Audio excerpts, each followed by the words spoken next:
പുതിയ വീഡിയോയിലേക്ക് എല്ലാവർക്കും സ്വാഗതം. നമ്മുടെ കൂടെയുള്ളത് ഗായത്രി സുരേഷാണ്.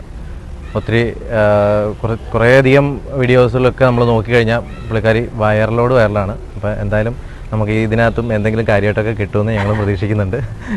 അപ്പോൾ നമുക്ക് ചോദിച്ചു തുടങ്ങാം. Okay Gayathri, hi. ഹലോ, എന്നാണ്ട് വിശേഷം? പുതിയ നന്നായി പോണു.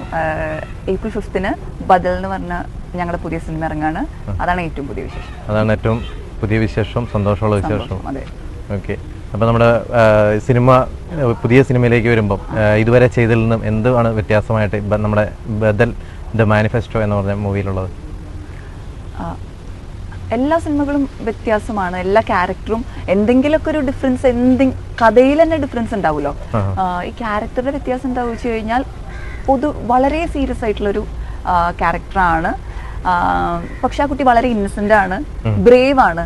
അതായത് അൺനോണിലേക്ക് എടുത്തു ചാടി എല്ലാ പ്രോബ്ലംസിനെയും ഹെഡ് ഓൺ ഫേസ് ചെയ്യുന്ന ഒരു ക്യാരക്ടറാണ്. പേടിയില്ലാത്ത ഒരു ക്യാരക്ടറാണ്. എന്നാൽ വളരെ നൈർമല്യമുള്ള ഒരു ക്യാരക്ടറാണ്. ആ കുട്ടി നൈർമല്യതയിൽ നിന്ന് സ്ട്രെങ്ത്തിലേക്ക് പോകുന്ന ഒരു കഥയാണ്. ഓക്കെ, ഇങ്ങനെ പറയുമ്പം ഇതിനകത്ത് ശരിക്കും പറഞ്ഞാൽ ഇപ്പം ഗായത്രിയുടെ ഒരു ക്യാരക്ടറിനോട് കുറച്ച് ചേർന്ന് നിൽക്കുന്ന ഒരു വേഷമായിട്ട് എനിക്ക് തോന്നുന്നു. കാരണം കുറേയധികം പ്രശ്നങ്ങളിലേക്ക് എങ്ങനെയെങ്കിലുമൊക്കെ ചെന്ന് ചാടിക്കൊടുക്കുക, എന്നിട്ട് അതിനകത്ത് കുറേ ട്രോളും ഒക്കെ മേടിച്ച് ശിരസ വഹിക്കുന്ന ഒരു സ്വഭാവം ഉണ്ടല്ലോ. അപ്പോൾ അത് കറക്റ്റായിട്ട് ഇതിനകത്തും അങ്ങനെ ഉണ്ട്. അതെനിക്ക് തോന്നുന്നത് ചിലപ്പോൾ എൻ്റെ ക്യാരക്ടർ ഞാൻ ചെയ്യുന്ന ക്യാരക്ടറിലേക്ക് വരുന്നതാണോ, അതോ ഞാൻ ചെയ്ത ക്യാരക്ടറിൽ നിന്ന് ഞാൻ അഡോപ്റ്റ് ചെയ്യണതാണോ എന്ന് എനിക്കറിയില്ല. പക്ഷെ ഞാൻ ചെയ്ത എല്ലാ ക്യാരക്ടേഴ്സിലും എന്തെങ്കിലുമൊക്കെ ഞാനായിട്ട് സാമ്യമുണ്ടാവും. അപ്പൊ എനിക്ക് തോന്നുന്നു ഈ ക്യാരക്ടറിൽ ഇതാണ് സാമ്യം. Okay okay okay. അപ്പോൾ നമ്മുടെ ഇപ്പൊ ഈ ബദലിലോട്ട് വരികയാണെങ്കിൽ, ബദലിൽ ഉള്ള വേഷത്തിന്റെ ഒരു സ്വഭാവം എന്താണ്? സ്വഭാവം എന്ന് ഉദ്ദേശിച്ചത് ഈ ക്യാരക്ടറിന്റെ സ്വഭാവം ഉദ്ദേശിച്ചത്. ക്യാരക്ടറുടെ പേര് സൈന മുഹമ്മദ് എന്നാണ്. ക്യാരക്ടർ ഞാൻ പറഞ്ഞല്ലോ, ആൾ ആർട്ടിസ്റ്റ് ആണ്. ഓക്കെ, ഇപ്പൊ നമ്മൾ ഈ പ്രൊഫഷൻ അല്ലെങ്കിൽ പാഷൻ വൈസ് പറയുകയാണെങ്കിൽ ആർട്ടിസ്റ്റ് ആണ്. പക്ഷെ അദ്ദേഹത്തിന് ഈ മെറ്റീരിയൽ വേൾഡിനൊന്നും വലിയ താല്പര്യമില്ല. അദ്ദേഹത്തിന് നേച്ചർ, അതിന്റെ സത്യങ്ങൾ എന്താണ് അവിടെ നടക്കുന്നത്, ഈ വനങ്ങളിൽ എന്താ നടക്കുന്നത്, എന്താണ് അവിടെ ആനിമൽസ്, അവിടുത്തെ ബേർഡ്സിനെ കുറിച്ച്, അതൊക്കെയാണ് അത് നോക്കി വരയ്ക്കുക. അതിലാണ് അദ്ദേഹത്തിന്റെ താല്പര്യം. അതാണ് ഈ ക്യാരക്ടറെ കുറിച്ച്. ഓക്കെ, ഇതിന്റെ ഒരു കഥയിലേക്ക് കടക്കുന്നത് എന്ത് സിറ്റുവേഷൻ ബേസ് ചെയ്താണ്? അതായത് ഇപ്പോൾ നമ്മളിപ്പോൾ ഒരു ആർട്ടിസ്റ്റ് എന്ന് പറയുമ്പോൾ ആർട്ടിസ്റ്റ് പരമായിട്ട് എന്തെങ്കിലും ഇൻസിഡന്റ് ആണോ ഈ കഥയിലേക്ക് കിടക്കുന്ന ഒരു മെയിനായിട്ട് ജനങ്ങളെ പിടിച്ചിരുത്താനുള്ളൊരു? അതായത് എല്ലാവരുടെ ലൈഫിൽ ഒരു ടേണിംഗ് പോയിന്റ് ഉണ്ടാവും, ഒരു ട്രിഗർ പോയിന്റ് ഉണ്ടാവും. അവരാരാണെന്ന് മനസ്സിലാക്കി കൊടുക്കുന്ന ഒരു ട്രിഗർ പോയിന്റ്. അപ്പോൾ അതിലേക്ക് ഈ പെൺകുട്ടി ചെന്ന് എത്തിപ്പെടുന്നു. ഈ കുട്ടിയുടെ പേർപ്പസ് എന്താണെന്ന് ഈ കുട്ടി മനസ്സിലാക്കുന്നു, അത് കംപ്ലീറ്റ് ചെയ്യുന്നു. അതൊക്കെയാണെന്ന് എനിക്ക് തോന്നുന്നു. ഓക്കെ, നമ്മുടെ ശ്വേതാ മേനോൻ ഇതിനകത്ത് നല്ലൊരു ക്യാരക്ടർ ചെയ്തിട്ടുണ്ടല്ലേ?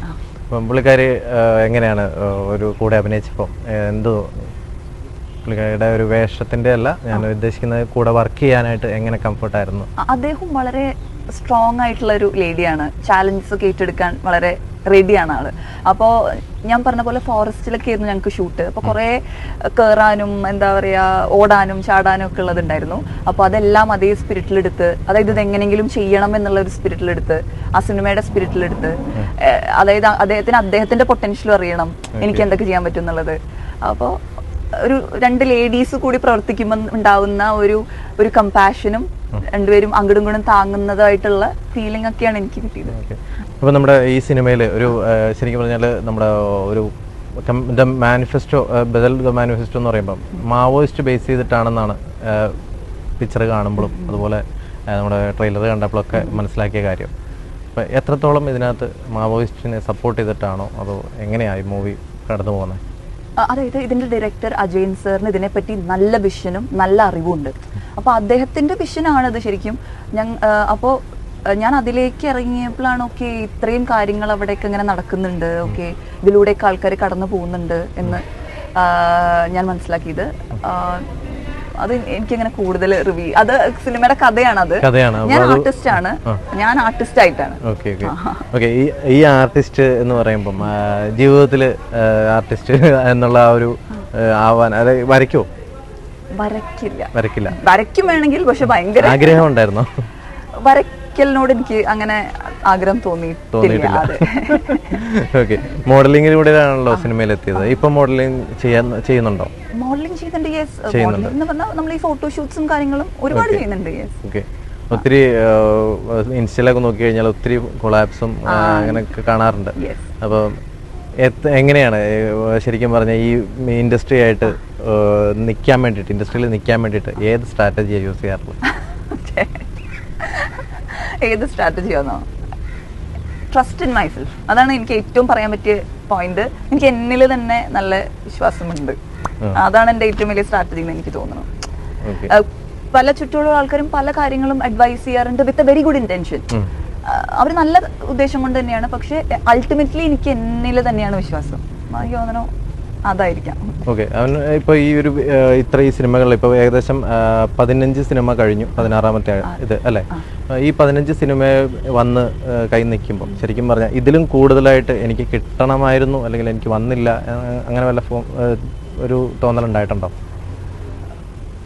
അതായത് ഒരു സമയത്ത്, അതായത് മിസ് കേരള എന്നുള്ള നല്ലൊരു ബാനറിൽ തന്നെ കിട്ടിയിട്ട് അതൊരു കഷ്ടപ്പാടിൻ്റെ ഫലം കൂടിയാണ്. എന്നിട്ട് കൂടി കുറച്ചും കൂടി നല്ല വേഷങ്ങളും കുറച്ചും കൂടി നല്ല ഒരു തിരക്കുള്ള നടി എന്നുള്ള നിലയിലേക്ക് പോകാൻ സാധിക്കാതിരുന്നു എന്ന് തോന്നുന്നുണ്ടോ? യെസ്, അങ്ങനെയല്ല ചേട്ടാ. Okay, I accept it. പക്ഷെ സമയമുണ്ട്. അതെ, ഇനി മുന്നോട്ട് തന്നെ ഉള്ളൂ. നമ്മള് ഒരു പോയിന്റ് കഴിയുമ്പോ കഴിഞ്ഞു എന്ന് വിചാരിക്കുന്നതാണല്ലോ പ്രശ്നം. അതെ അതെ. ഓക്കെ, നമ്മുടെ ടൈം ഇനിയും കിടക്കുക എന്നുള്ളത് പൂർണ്ണ വിശ്വാസമുണ്ട്. ഒരിക്കലും പിന്നോട്ട് അല്ലെങ്കിൽ മനസ്സും എടുക്കുന്ന സ്വഭാവക്കാരിയൊന്നും അല്ല. ഓക്കെ, ഇപ്പൊ അതുപോലെ തന്നെ നമ്മളെ ഒരു ഗായത്രി അന്ധവിശ്വാസിയാണോ? അന്ധവിശ്വാസിയാണോ ചോദിച്ചാൽ അതിപ്പോ അന്ധവിശ്വാസമാണോ എന്ന് എനിക്ക് പറയാൻ പറ്റില്ല. എനിക്ക് ദൈവത്തിൽ നല്ല വിശ്വാസമുണ്ട്. എനിക്ക് അന്ധവിശ്വാസി എന്ന് പറഞ്ഞാൽ എന്താ ചേട്ടാ ഉദ്ദേശിക്കുന്നത്? അന്ധവിശ്വാസി എന്ന് ഉദ്ദേശിക്കുന്നത് നമ്മളിപ്പം ഒരു അന്ധമായിട്ട് എന്തിനെ വിശ്വസിച്ചാലും അതൊരു അന്ധവിശ്വാസമാണ്. ഇല്ല, ഞാൻ പ്രൂഫ് ഉണ്ടെങ്കിലേ വിശ്വസിക്കുള്ളൂ. പ്രൂഫ് ഉണ്ടെങ്കിൽ എനിക്കൊരു ഫീലിംഗ് കിട്ടും, പക്ഷെ എനിക്ക് പ്രൂഫ് വേണം അതിന്. നമുക്ക് അനുഭവപ്പെടണം എന്നുള്ളതാണ് ഉദ്ദേശിച്ചത്. വെറുതെ നമുക്ക് തോന്നി എന്ന് പറഞ്ഞിട്ട് കാര്യമില്ലല്ലോ. അത് സപ്പോർട്ട് ചെയ്യാനായിട്ട് ടാഞ്ചിബിൾ ആയിട്ടുള്ള പ്രൂഫ് വേണം. ഓക്കെ,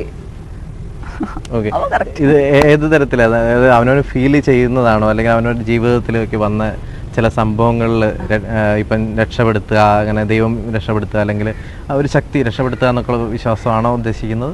അല്ലെങ്കിൽ ഒരു ആരെങ്കിലും ഒക്കെ പറഞ്ഞു തന്ന കാര്യങ്ങളിൽ വെച്ചുള്ള വിശ്വാസം? അതായത് നമ്മൾ ചെയ്യാനുള്ളത്, ഇപ്പൊ നമ്മൾ പറയില്ലേ, പറയാനുള്ളത് പറയേണ്ട സമയത്ത് പറയുന്നവരോട് പറയണം എന്ന് പറയണ പോലെ ചെയ്യാനുള്ളത് ചെയ്യേണ്ട സമയത്ത് ചെയ്യണം. അപ്പോൾ എല്ലാം അതുപോലെ തന്നെ പ്ലേസിൽ ഇങ്ങനെ വീഴും.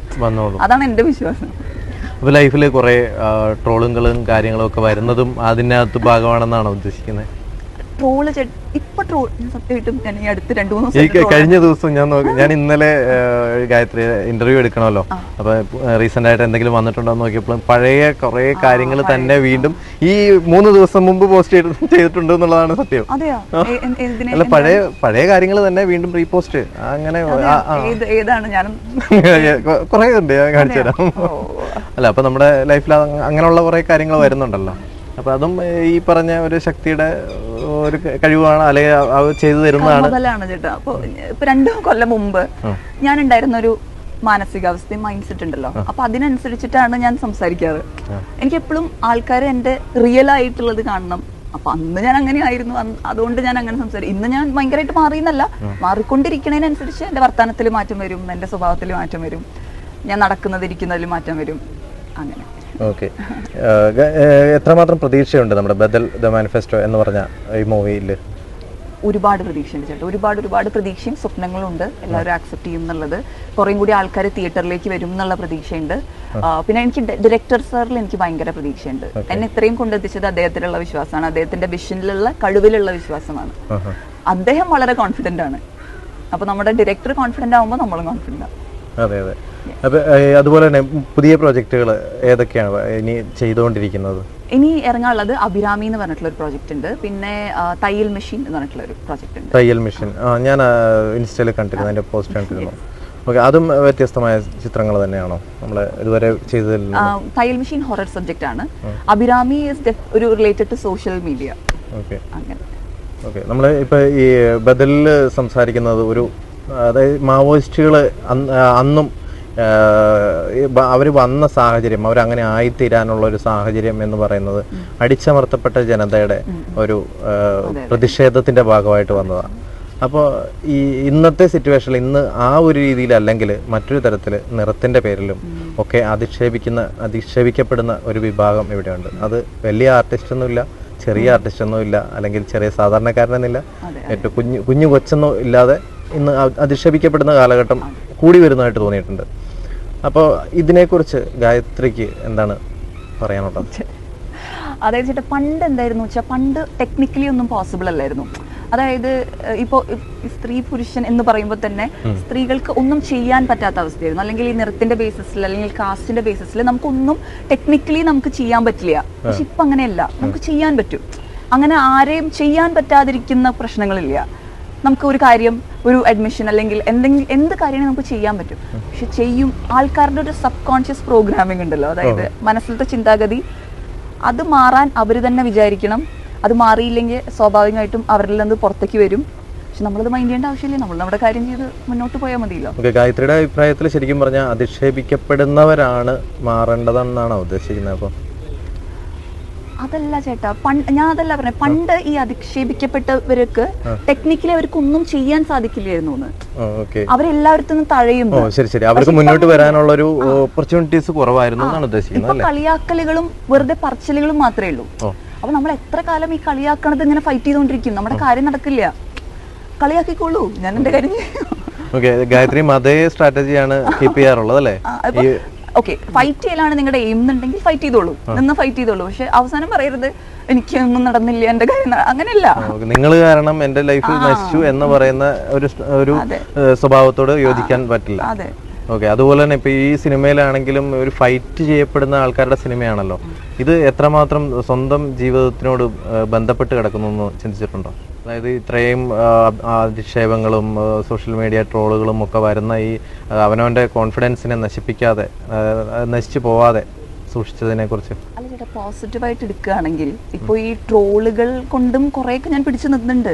ഇപ്പൊ ആൾക്കാര് ഇപ്പൊ കളിയാക്കുമെങ്കിലും ഭാവിയിൽ അത് മാറ്റി പറഞ്ഞാൽ മതി. ഇപ്പൊ നമുക്കെല്ലാം ഇൻസ്റ്റന്റ് റിസൾട്ട് വേണം. എനിക്ക് ഇന്ന് എല്ലാവരും എന്നെ പറ്റി നല്ലത് പറഞ്ഞേ പറ്റും, അങ്ങനെ പറയാൻ പറ്റില്ല. നമ്മൾ നമ്മളെ പറ്റി നല്ലത് പറഞ്ഞിട്ട് ഭാവിയിൽ നല്ലത് നിങ്ങൾ പറഞ്ഞാൽ വളരെ നന്ദി, thank you for recognising me, അല്ലെങ്കിൽ വേണ്ട, അത്രയല്ല. അതെന്ന് പറഞ്ഞാൽ വേണ്ടെന്ന് പറഞ്ഞാൽ അല്ലെങ്കിൽ വേണ്ട, അങ്ങനെയല്ല.